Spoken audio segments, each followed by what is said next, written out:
Hey guys, so welcome to our first lecture clip for ANP1. Before we jump into real material, I just wanted to address some of the concerns I know students have taking anatomy and physiology for the first time.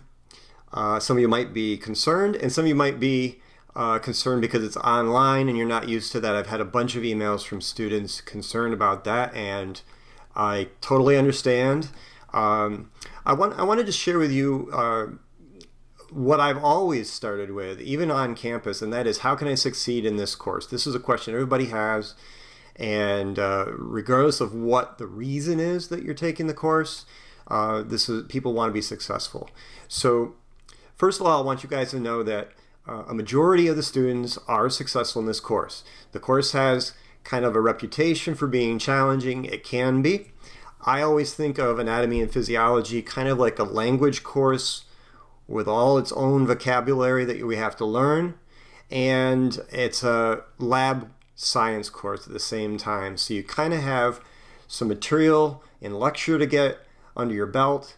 Some of the hardest stuff is how the anatomy functions, and we have to understand that down to the microscopic level. And then we've got the lab that's going on at the same time, and that lab has a completely separate set of objectives and terms that we have to learn. Okay, so having a lab makes it that much more work. Now, the keys to success. The first thing I would say, and this would go for on campus or online. Typically, let's say we talk about this as a 4-credit course. It doesn't really mean that it's 4 hours you would have with me on campus. If it were on campus, it would actually be more than that, because we'd have 3 hours of lecture. You and I would be lecturing material to you, and then we'd have a 2 or 3 hour lab. So really it's more than 4 hours a week you'd be with me. But let's just take the 4 hours and think about it as a 4-credit course, which it is. The rule of thumb is that you would spend 2 to 3 hours on anatomy and physiology outside of the time that you would spend with me. So whatever time you might spend reading instructions I give you, whatever time in this course you might spend viewing the recorded lectures like this one that I provide to you, you would want to spend 2 to 3 hours on anatomy and physiology per hour you spend with me online, reading my instructions, things like that. So if we take a 4-credit course and say, okay, that's 4 hours, let's just say, then you want to spend 2 times that, 8 hours more on your own working on it. And this is not always the case. You know, maybe you find a course more challenging for you, so 2 hours is not going to cut it. It may be 3 times that amount of hours. So for this 4-credit course, the rule of thumb, and these are not my numbers, psychologists come up with these numbers based on what you're able to memorize, what you're able to comprehend over a certain period of time. If you just listened to my lectures and went away and didn't think about it at all, and then came back and took an exam or a quiz, you may not do well, because you're not going to retain that information. So if we say 4 hours plus the 8 hours, we'd be talking 12 hours of time per week, minimum. Perhaps if it's 3 times 4, 12 hours plus 4, then it would be 16. So we're talking 12 to 16 hours per week. The best way to do this is to look at and view what I provide to you, and then work at it a little bit every day. So, you know, if you let things slide, you know, this whole week I didn't do anything with anatomy and physiology, well, that's going to be that much harder for you to catch up the next week. These are things I tell students whether they're online or on campus. And these are not things to scare you. I'm just trying to help you to realize that you want to keep up. You want to ask questions when you have them. You don't want to let things slide. And this would be for any course, actually. You know, you'll have your unique people that just show up to class and then ace a test. I've seen them. I wasn't one of them, but I've seen them in my classes. And then you'll have folks that really need to put all of their marbles into one course, and other courses, they hardly need to do anything. So I just want you to know that time is critical here. Putting in the time will help you. Now, usually I will say that you want to come to class, right? Well, we're not on campus. It's not like that. We have an asynchronous course where you have to log in on your own time. The only times that are required of you are those times that you take quizzes and exams for me that are proctored. So here I'd say, instead of attendance and coming to class, I'd say you want to log in regularly into your Blackboard course and Connect, which is your publisher's site that goes with the textbook, and you want to read your emails. Communication is key. Don't be surprised about, oh, that quiz is tomorrow, I didn't do anything for it, right? All of these things are up in the syllabus. You want to log in regularly, read your emails, and certainly if you haven't by now, definitely go to your welcome document and course information and do those basic tasks to get us going in the course. Finally, I would say you want to work on lecture and lab materials a little every day. I think I mentioned that already. I used to have written here for an on-campus class, come to class prepared with materials in hand. Okay, well, your materials are all up on the computer here in Blackboard and on Connect. For me, I guess online, you want to just make sure that you're always checking in. You're doing a little bit every day so that everything doesn't kind of come down like a landslide later, right? When the quiz or a test is coming around the corner. Okay, enough about that. Let's get rolling with what is really interesting in this course. I'm excited about this course every year, despite the fact that I do teach it and have taught it many times. Here we have the textbook that we're working from, of course, online. You guys are mostly going to be using it, but you can purchase it online once you're up there as well if you want. And here you have some drawings from Leonardo da Vinci. Now, back in Leonardo da Vinci's day, he didn't know nearly as much about the human body, its inner workings, and what's going on in there to make it tick, right? He had cadavers that he would work with. He would draw the outer surface of models, and then even dead individuals, right, that are cadavers. And then he would also draw the musculature and the organs as cadavers were dissected. And by doing this, in these studies, he was able to tell how muscles and tendons worked upon bones, right, to move the skeleton. It became more clear to him why it was that maybe the facial structure from the outside looked the way it did, or the body structure and why it looked the way it did. It was because of all of these muscles and bones and sinew and everything else that's on the inside. And as it says here, in these studies, it was no longer merely a question of discovering what physically exists, but by seeing these muscles and bones and tendons, you could actually realize how their interplay would move the skeleton, right? Well, that's all macroscopic stuff. In our course, not only will we learn those things, learn bone names, muscle names, and so on, but we're also going to dive deeper into things that Leonardo da Vinci didn't even fathom. And those are the more molecular level. We have to understand the cool stuff, like what makes Botox do its thing? Why does it paralyze muscles so you don't get those nasty wrinkles, right? People get Botox injections.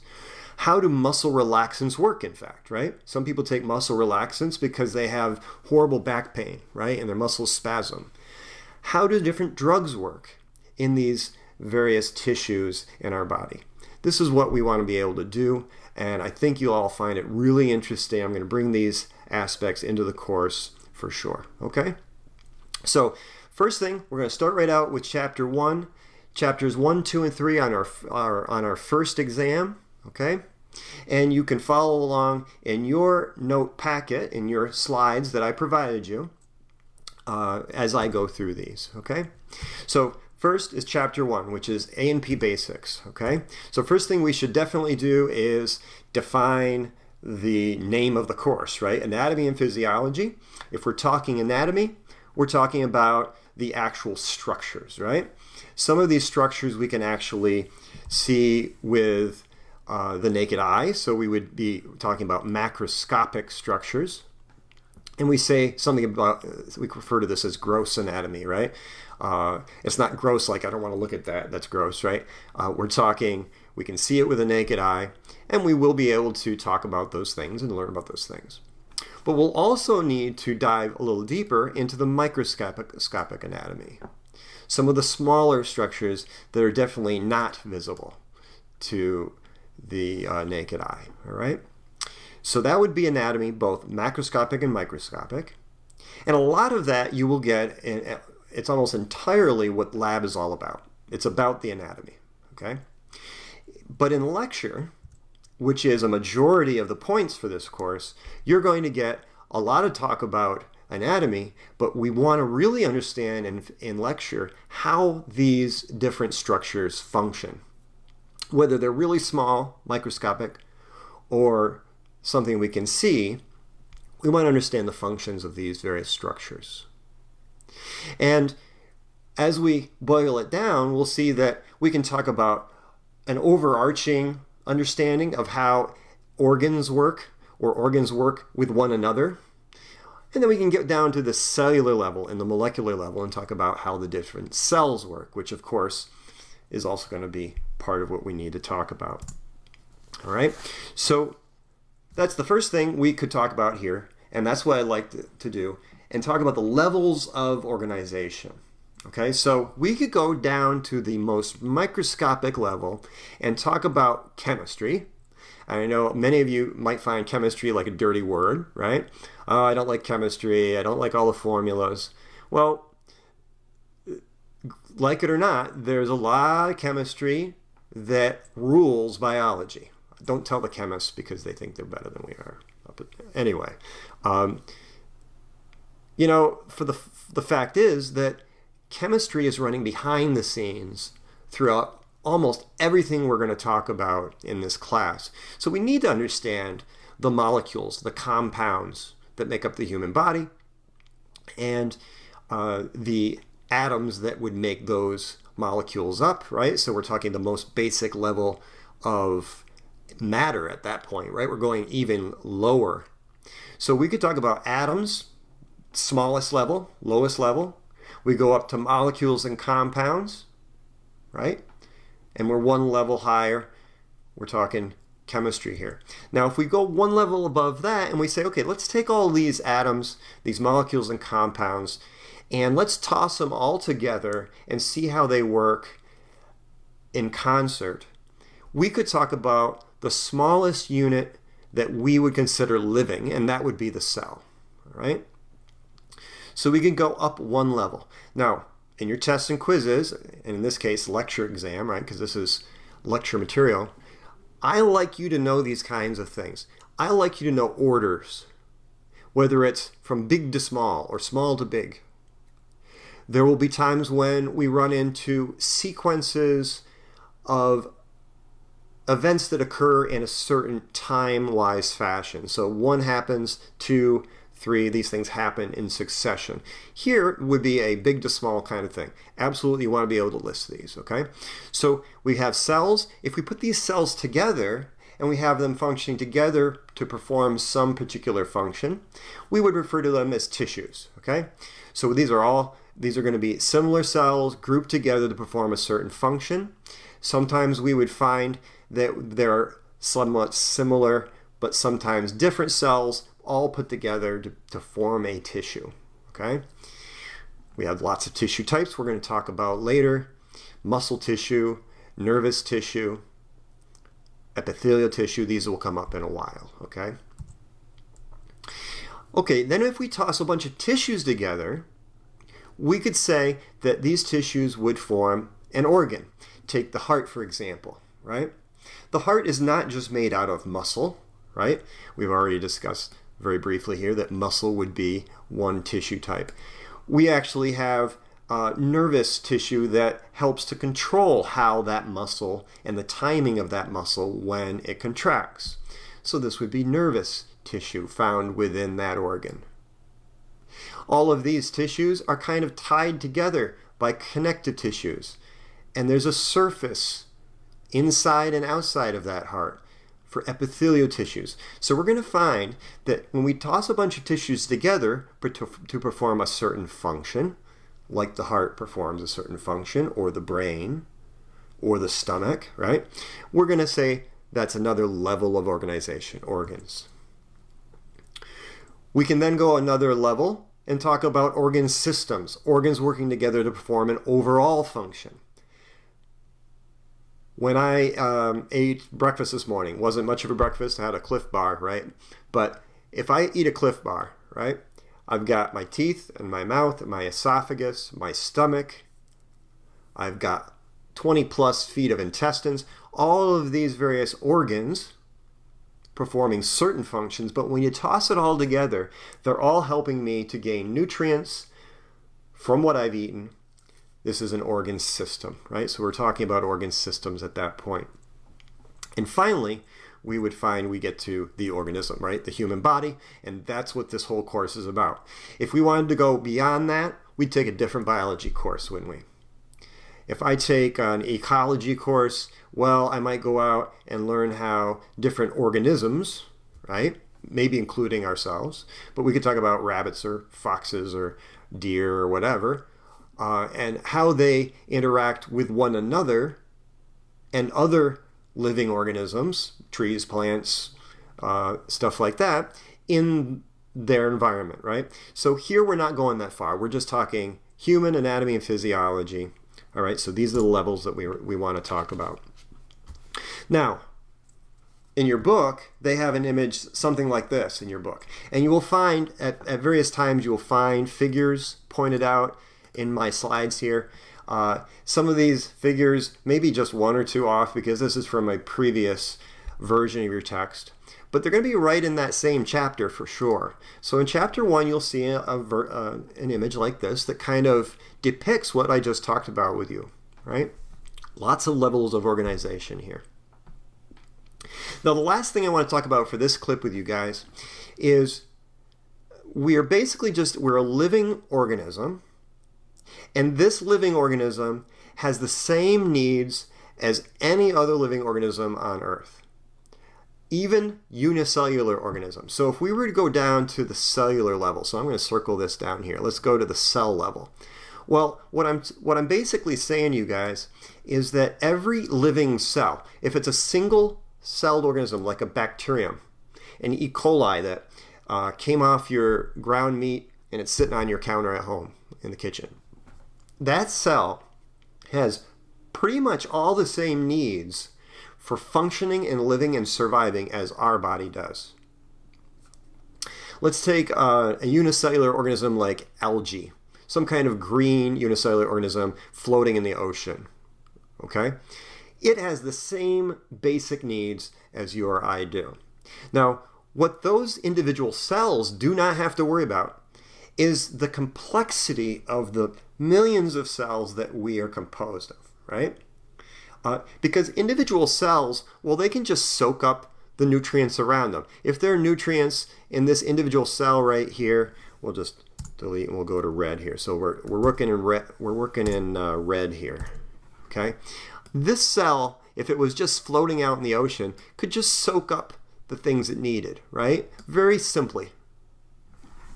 This cell we'll switch to blue. Let's say there's some waste products produced by this cell. Well, it could just kind of kick those out. It would just diffuse through the membrane out, and it doesn't have to worry about those wastes anymore, right? It would be very easy for a cell to soak up what it needed, oxygen maybe, nutrients, and just have diffuse out of the cell all of the waste products. And every cell produces waste. Just like our entire organism, we have waste products, right? Every cell has those same waste products. Okay, so we're just a blown up version of that. And the problem that we have is that an individual cell way down deep in my torso, down inside my thoracic cavity here, or inside my gut, it needs all the same things. So what we have ultimately are these organ systems that I mentioned to you already, like the digestive system, like the excretory system, urinary system, for a way for getting rid of waste, right? If we think about the respiratory system, well, all of these systems are just more complex ways of getting what we need down deep into this multi-million organism that we are, to every cell that needs those things. If I relied on oxygen that was outside of me, up against my skin, to get inside just by diffusing through the skin, it wouldn't happen. We need a respiratory system to do that. So as we go through this course, as we go through the entire year, in fact, we'll find that we're going to address those organ systems in turn. The purpose of organ systems is to provide the body with all of its needs. All of those cells in our body need certain things, and to remove from the body the waste products of those individual cells. The circulatory system is really just the middleman. Anything that I eat, well, those nutrients will get absorbed into the blood, and then that circulatory system will make sure that it gets spread throughout the body to all the cells that need it. And at the same time, the circulatory system, if you see here, these cells on the right, are going to lose their waste products to the blood, and that blood will ultimately carry CO2 to the respiratory system so we can breathe it out, and it will carry things like urea and other waste products that are in our blood so that to the urinary system, so that we can just pee that away, right? All right, so that's the importance of the organ systems. Next time we convene, we will look at how we maintain our body and make sure that the contents of these various items, nutrients, respiratory gases like oxygen and CO2, how we maintain the level of the amount of these things that are in our system. Okay?